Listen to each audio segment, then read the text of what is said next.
Hello আমার দুষ্টু প্রিয় মিষ্টি বন্ধুরা। বন্ধুরা তোমরা সকলে কেমন আছো?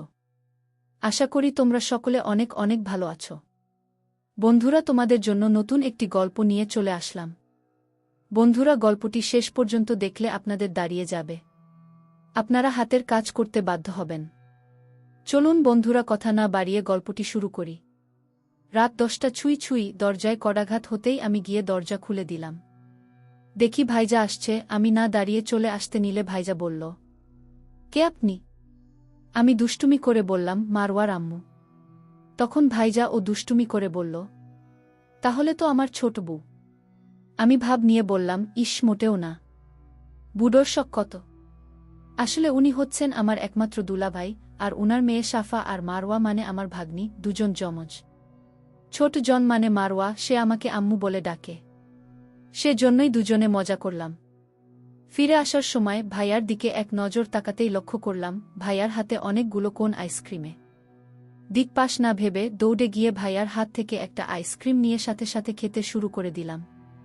ভাইজা তখন বলল, যেভাবে সাজগোজ করেছ এখন আইসক্রিমের সাথে সব খেয়ে ফেলবে। আমি তখন বললাম, খেলে খাবো, তাও আইসক্রিম হাতছাড়া করতে পারবো না। তখন ভাইয়ার বাম দিকে বাহিরের দরজাটা পুরোপুরি খুলে কেউ প্রবেশ করল।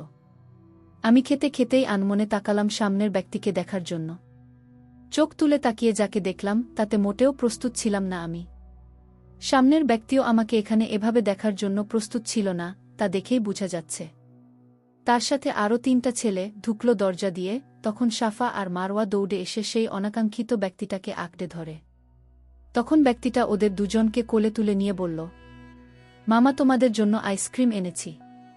মামা কথা রেখেছে, তোমাদের এবার বলো ফ্রেন্ড হবে তো? লোকটার কথা শুনে আমার হাতে থাকা আইসক্রিমের দিকে অসহায় দৃষ্টিতে তাকিয়ে, এ বাসায় যে মেয়েটা কাজ করে লতা, ওকে ডেকে আমার হাতে থাকা আইসক্রিমটা ইঙ্গিত করে বললাম, এটা নিয়ে যাও, আমি একটু খেয়েছি। তোমার ইচ্ছে হলে খাবে, না হয় ডাস্টবিনে ফেলে দিবে। মেয়েটা কোনো দ্বিরুক্তি না করে মাথা কাত করে ডানে। তারপর চলে যায় এখান থেকে। তখন ভাইজা বলে উঠল, সে কি আয়রা, তুমি তো আইসক্রিম খুব পছন্দ করো, তাহলে আইসক্রিমটা খেলে না কেন? আমি তখন অজুহাত দেখিয়ে বললাম, আপনি তো বললেন আমার সাজ নষ্ট হয়ে যাবে, তাই আর খেলাম না। এত কষ্ট করে সেজেছি, নষ্ট হতে দেই কি করে? আচ্ছা আমি যাই, আমাকে আবার ছবি তুলতে হবে। আমার আইসক্রিম না খাওয়ার কারণটা ভাইজা না বুঝলেও অনাকাঙ্ক্ষিত লোকটা ঠিক বুঝতে পেরেছেন। তা আমি খুব ভালো করে জানি তাতে আমার কি। আমার খুব আনন্দ ফিলিংস হচ্ছে এতে। রুমে আসতেই আপু বলল, কিরে এতক্ষণ কি করলি? তোর ছবি তোলার পর আমাকে সাফা মারওয়াকে খাবার খাওয়াতে হবে। আয় তাড়াতাড়ি ছবি তুলে দেই। আমার এখন ছবি তোলার মোডটাই নষ্ট হয়ে গেছে, কিন্তু আপুকে বলা যাবে না সেটা। তাই বললাম, আচ্ছা তাড়াতাড়ি তোলে দাও। রুমের এক কোনায় গিয়ে দাঁড়ালাম। তখন আপু বলল, এখান থেকে বেশি ড্রয়িং রুমে সুন্দর হবে। আপুর কথা শুনে ব্যতিব্যস্ত হয়ে বললাম, না না, এখানেই ঠিক আছে, কয়েকটা তুললেই হবে। আপু ক্যামেরা অন করে রাখা মোবাইলটা নামিয়ে অবাক চোখে তাকিয়ে বলল, কি ব্যাপার বলতো? এত কষ্ট করে শাড়ি পরে সেজেগুজে এখন ছবি তোলার আগ্রহ নেই কেন? সেই সন্ধ্যা থেকে লাফালাফি করে শাড়ি পরলি, অথচ এখন মনে হচ্ছে তোকে আমি জোর করে ধরে শাড়ি পরিয়েছি। আপুকে কি করে বলবো আমার এর মধ্যে কি হয়েছে? না না, একদম বলতে পারবো না। আসলে আমার যখন শাড়ি পরে ছবি তুলতে ইচ্ছে করে, তখন রাত 10টা হোক আর 12টাই হোক, ইচ্ছে হলেই হয়েছে। তখনই আমি শাড়ি পরে ছবি তুলতে শুরু করি। এটা আমার সেই স্কুল জীবন থেকেই অভ্যাস বলা যায়। আর সে কারণেই আজকে শাড়ি পরেছি। কে জানতো ভাইজা কাউকে না জানিয়ে হুট করে সেই অনাকাঙ্ক্ষিত লোককে নিয়ে হাজির হবে। যাই হোক, কোনো রকম কয়েকটি ছবি তুলে আপুকে বিদায় করলাম। অবশ্য আপু এখন ড্রয়িং রুমে গিয়ে নিজেই বুঝতে পারবে আমার মনের অবস্থা। মনে যখন আষাঢ়ের ধারার মতো কালো অন্ধকার ছেয়ে যায়, তখন কি আর এসব শাড়ি সাজগোজ ভালো লাগে? একদম লাগে না। আমারও তাই হয়েছে এই মুহূর্তে। বাথরুমে গিয়ে ফ্রেশ হয়ে বেরিয়ে আসলাম। এসে দেখি মারওয়া আমার রেখে যাওয়া আইসেট দিয়ে নিজে নিজে দেওয়ার চেষ্টা করছে। এতে করে কপালে চোখে লেপটে গেছে আইসেট দিয়ে। ওর এই অবস্থা দেখে আমার প্রচণ্ড হাসি পেলেও হাসলাম না। হজম করে নিলাম নিজের মধ্যে। ভেজা টিস্যু নিয়ে ওর মুখমণ্ডল মুছে দিয়ে সুন্দর করে আইসেট দিয়ে দিলাম। তখন রুমের বাহিরে থেকে কেউ ডেকে বলল, মারওয়া মামুনি। কণ্ঠস্বরের মালিককে চিনতে বেশি সময় লাগল না আমার। রাগে দুঃখে হাত মুষ্টিবদ্ধ করলাম, যার ফলে হাতে ধরে থাকা আইসেডের গ্লাসটা ভেঙে বিঁধে গেল হাতে। সাথে সাথে যন্ত্রণায় কুকড়ে উঠলাম। টুপ টুপ করে রক্ত ঝরছে, সাদা টাইলস লাল রঙা ধারণ করল। মারওয়া লোকটার কাছে দৌড়ে গিয়েও থেমে গেল। তারপর কি মনে করে আবার আমার কাছে দৌড়ে এসে জড়িয়ে ধরে বলল, আম্মু থ্যাংকু। নিজের বাম হাতটা পিছনে লুকিয়ে ডান হাত দিয়ে মারওয়ার মাথায় হাত বুলিয়ে কপালে ছোট্ট পরশ ছুঁয়ে দিলাম। কিন্তু শেষ রক্ষা হল না। মারওয়া চিৎকার করে বলে উঠল, আম্মু নত্ত, আম্মু নত্ত। ওর কথায় বুঝতে পারলাম ও টাইলসের ঝরে পড়া রক্ত দেখে ফেলছে। শুধু তাই নয়, ওর চিৎকারের শব্দ শুনে সেই অনাকাঙ্ক্ষিত লোকটা বিনা অনুমতিতে রুমে চলে এলো। পিছনে ফিরে তাকানোর সাহস হল না আমার। তাই মারওয়াকে বললাম, আম্মু এগুলো তেমন কিছু না, তুমি বাহিরে যাও, আম্মু চেঞ্জ করব।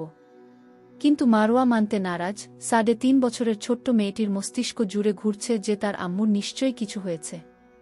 পিছন থেকে লোকটা ক্ষীণ স্বরে বলল, এনি প্রবলেম? লোকটার কথা শুনে মেজাজ বিগড়ে গেল আমার। সাথে সাথে একটা ভেজা টিস্যু নিয়ে হাতের কাটা অংশটি মুড়িয়ে নিলাম। মারওয়ার কালে হাত বুলিয়ে লোকটাকে পাশ কাটিয়ে দৌড়ে ছাদে চলে এলাম। লোকটা হয়তো হতভম্ব হয়ে দাঁড়িয়ে আছে, কিন্তু তাতে আমার বিন্দুমাত্র যায় আসে না। ছাদে এসে স্বস্তির নিঃশ্বাস নিলাম। হাতটা হয়তো অনেক গভীরভাবেই কেটেছে, কিন্তু এই মুহূর্তে ক্ষত বিক্ষত মনের থেকে বেশি নয়। আজকের মতোই কোনো একটি দিনে প্রথমবারের মতো আকস্মিক দেখা হয় লোকটার সাথে। আমি তখন স্কুলের গণ্ডি পেরিয়ে সদ্য কলেজে ভর্তি হয়েছি। আপুর তখন বিয়ের 3 মাস চলে, তো আপুর শ্বশুর বাড়িতে বেড়াতে এলাম।